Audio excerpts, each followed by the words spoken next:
Hi, my name is Neil Kendall. I'm Product Marketing Manager for Teledyne LeCroy for the Video Products Division. We're here at InfoComm. We're showing our M42H, which is an HDMI 2.2 test instrument.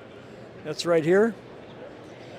And we're showing our M21, which is an 8K video generator analyzer, also does DisplayPort analysis.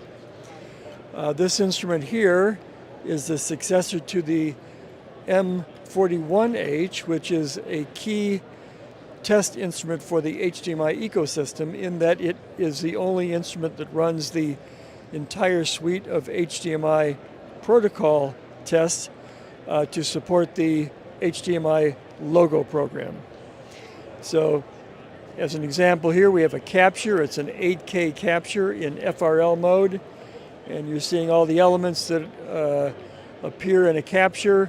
And we could dig down and look at all the various elements in detail in hex form, and also we can see the images and so forth.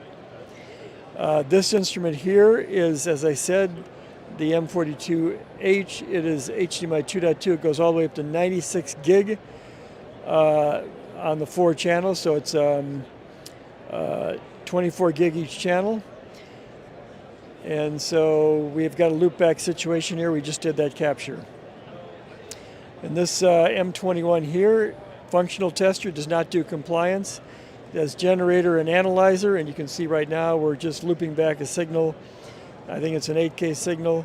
It's in FRL mode, and you can see all the metadata coming in. You can see the image. You can see all the timing. You get a snapshot of the status bar here as well, and you can go into various other buttons to see additional information. You can go to the generator and make a variety of selections there to control the instrument, control the output for running routine tests. And you can get more information at our website, www.teledynelecroy.com, and just go to the protocol under products. You can go under protocols, and you'll find everything you need to know about HDMI and DisplayPort.